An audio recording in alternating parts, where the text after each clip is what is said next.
Madame, monsieur. Il a tout juste 30 ans quand le 12 septembre 1994, il inaugure Ça se discute. Bonsoir et bienvenue sur France 2, ce qui est également valable pour moi. Cette émission est donc une première.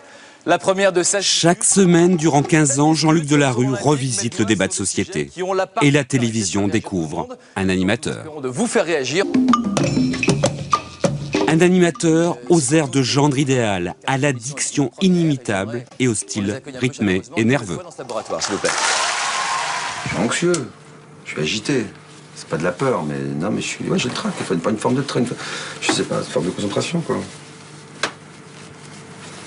Ah ouais, toujours.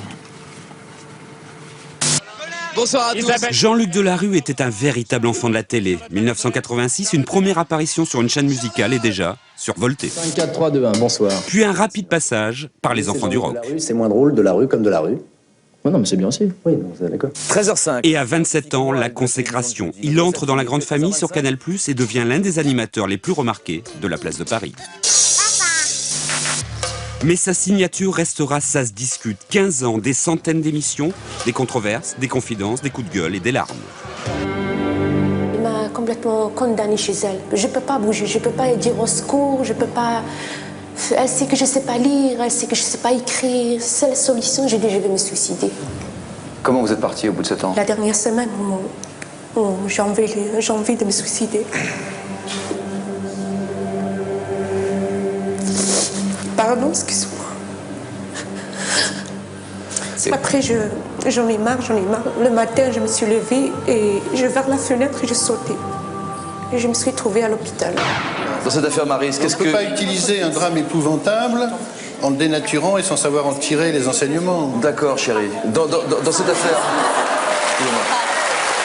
Madame, Madame, dans cette affaire, qu'est-ce que vous pouvez reprocher à la direction du collège? Je ne supporte pas votre mépris. Oh mais monsieur, j'ai pas de mépris, monsieur, de faire avancer la discussion. Vous êtes en train de me dire, vous parlez bien, vous parlez mal, je sais. En me traitant de chérie? Oh, mais franchement, chérie, c'est pas agressif. Chérie, c'est pas agressif. Vous êtes outrageant et lamentable. Bonsoir Sakina, ça va? Ça va bien, je te dérange pas? Bonsoir Kevin. Y a quelqu'un? Oui. Bonjour, vous savez pas où est Kevin, s'il vous plaît?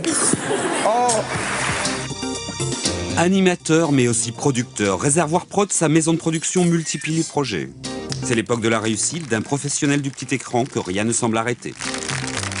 En 2000, une récompense, un 7 d'or.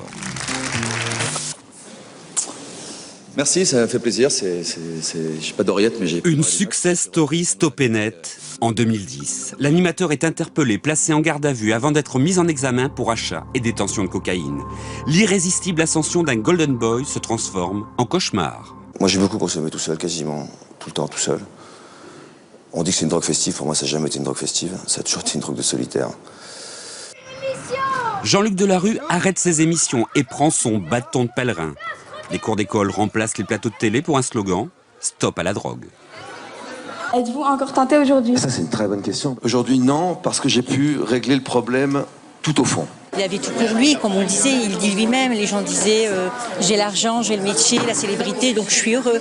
Alors qu'en fait, c'est pas ça.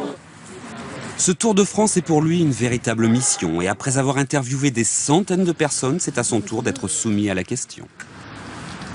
Jean-Luc, vous avez vraiment fait un tour de France avec votre camping-car pour aller au-devant des collégiens, des lycéens? Mon compteur kilométrique a annoncé 13 900 km, donc c'est pas mal, oui. Ça vous a apporté beaucoup de choses? Beaucoup, oui. Je pense que ça va faire descendre sur Terre. Mais après la lutte contre toutes les drogues, une nouvelle bataille l'attend. Décembre 2011, c'est devant les caméras que Jean-Luc Delarue annonce sa maladie.